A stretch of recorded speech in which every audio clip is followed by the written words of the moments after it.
নমস্কার বন্ধুরা, সোমা রান্না করে আপনাদেরকে অনেক অনেক স্বাগত জানাই। কেমন আছেন বন্ধুরা? নিশ্চয়ই ভালো আছেন। তো আমার একদম আজকে একটা নতুন রেসিপি হলো বাটারকচ কেক। তো ভিডিওটা শুরু থেকে লাস্ট পর্যন্ত জরুর দেখবেন বন্ধুরা। আমি বানাবো বাটারকচ কেক। তো তার জন্য আমি বাটার মিল্কটা রেডি করে নিব। তো এখানে আমি দুধ নিয়েছি, এই মেজারমেন্ট কাপে 1 কাপ দুধ নিয়েছি আমি।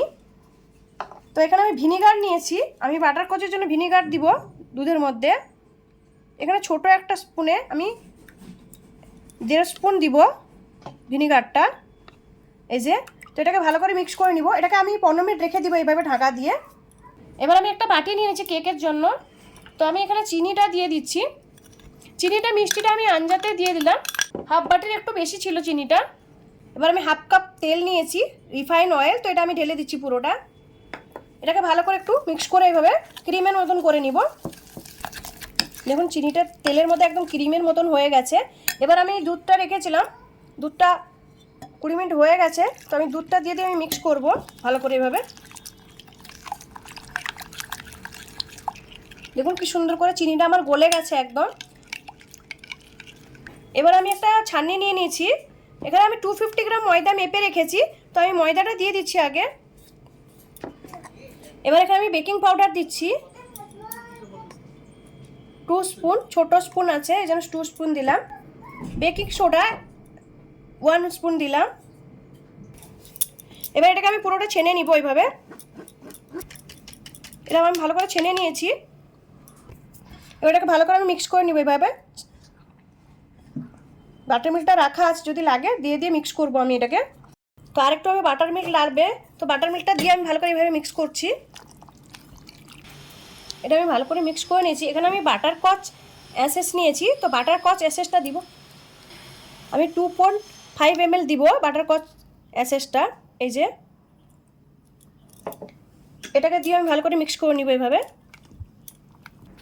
আমি এখানে ফ্রুট কালার নিয়েছি, আমার কাছে লিকুইডটা নেই, তো পাউডারটা আছে, আমি তো পাউডারটা দিয়ে দিচ্ছি অল্প করে। এটাকে ভালো করে আমি মিক্স করে নিব। কালারটা দিলে অনেক সুন্দর একটা বাটারকচ কেকের একটা কালারটা ভালো আসে, অনেক সুন্দর একটা। দেখুন কালারটা কত সুন্দর চেঞ্জ হয়ে গেল মিক্স করে নিতে। ব্যাটারটা আমার রেডি হয়ে গেছে, দেখুন কত সুন্দর কালারটাও এসছে। তো আমি কেকের জন্য একটা কেক টিন নিয়েছি, এটাতে আমি একটু তেল লাগিয়ে নিব। তো আমি ভালো করে একটা ব্রাশ নিয়েছি, ব্রাশের মধ্যে থেকে আমি তেল লাগিয়ে দেবো এইভাবে। ভালো করে আমি ব্রাশ করে নিয়েছি দেখুন কেক টিনটায়। এবার আমি অল্প করে ময়দা দিয়ে দিব। আমার কাছে বাটার পেপারটা নেই, তো আমি ভালো করে এটাতে ময়দা লাগিয়ে নিব এইভাবে কেক টিনের গায়ে। আমি ভালো করে লাগিয়ে নিয়েছি, বাকি এক্সট্রা ময়দাটা ছিল সেটা আমি বের করে দিয়েছি। এবার আমি ব্যাটারটা ঢেলে দিব। ব্যাটারটা এইভাবে পুরোটা ঢেলে দিব। ব্যাটারটা আমি ঢেলে নিয়েছি। ব্যাটারটা এইভাবে একটু ইয়ে করে নিব, দিলে ব্যাটারটা ভালো করে জমে যাবে। আমি এখানে বাসন বসিয়ে দিয়েছি, কেকটা এর মধ্যে বানাবো। তো এখানে আমি নুন দিয়ে দিয়েছি, একটা স্ট্যান্ড লাগিয়ে দিয়েছি।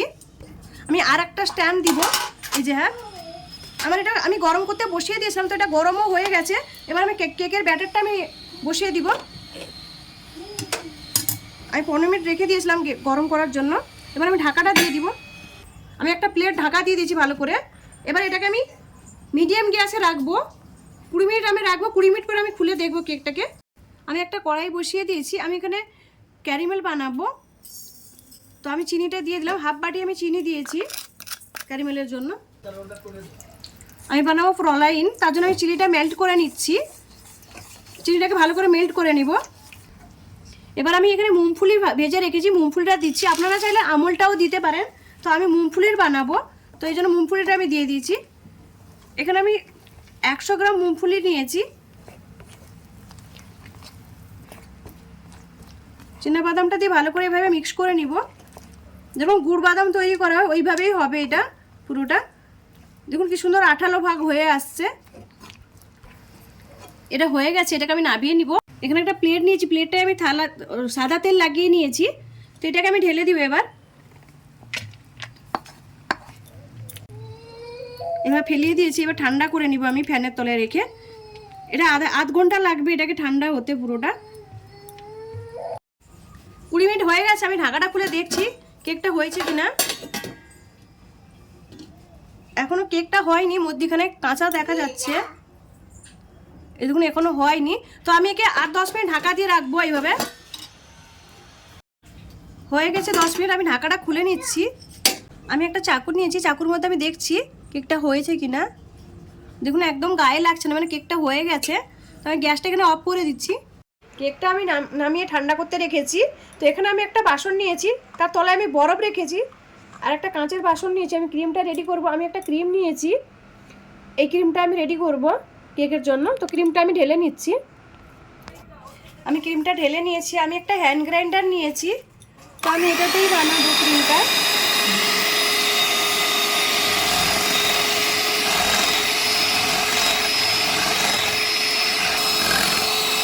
দেখুন কি সুন্দর করে ডবল হয়ে যাচ্ছে।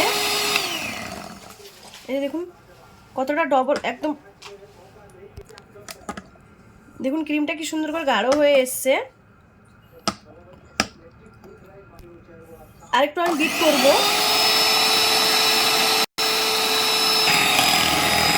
ক্রিমটা আমার বিট হয়ে গেছে। দেখুন কি সুন্দর করে গাঢ় হয়ে গেছে পুরো এইভাবে।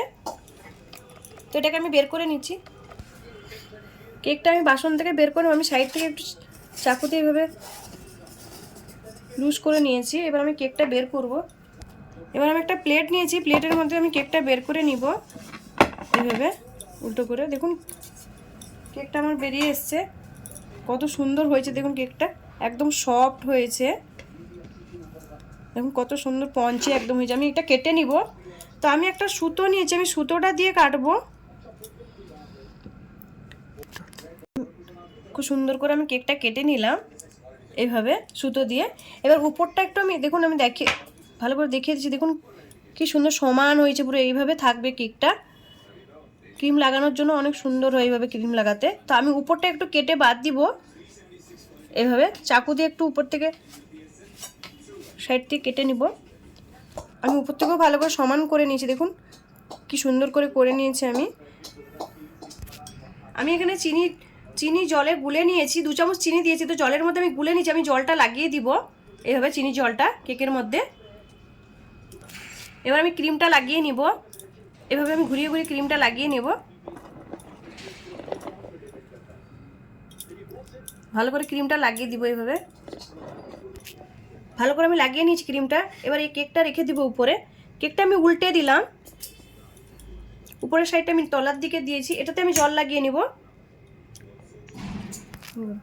আমি হ্যান্ড বিটার নিয়েছিলাম ক্রিমটা রেডি করার জন্য। তো আপনারা চাইলে এটাতেও বানাতে পারেন, এটাতেও ভালো হয় ক্রিমটা বিট করতে, এই হ্যান্ড বিটারটাও। এবার আমি ক্রিমটা লাগিয়ে দিব ভালো করে এভাবে ঘুরিয়ে ঘুরিয়ে। এবার আমি ভালো করে সাইড থেকেও ক্রিমটা লাগিয়ে নিই। উপর থেকে আমি ক্রিমটা লাগিয়ে দিয়েছি, সাইড থেকেও আমি ভালো করে ক্রিমটা লাগিয়ে দিব। এবার উপর থেকে আমি পলায়নটা ছড়িয়ে দিব এইভাবে। দেখুন কি সুন্দর করে ভালো করে আমি ছড়িয়ে নিব এইভাবে, তাহলে দেখতে অনেক সুন্দর লাগবে বাটারস্কচ কেকটা।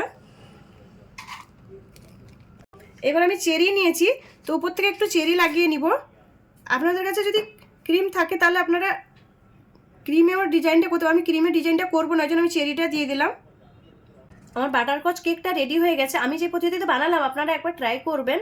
আর আমার এই রেসিপিটা যদি ভালো লাগে লাইক করুন, শেয়ার করুন, সাবস্ক্রাইব করুন, আর আমাকে কমেন্ট করে জানান আমার বাটারস্কচ কেকের রেসিপিটা কেমন লাগলো। ধন্যবাদ বন্ধুরা, ভালো থাকেন।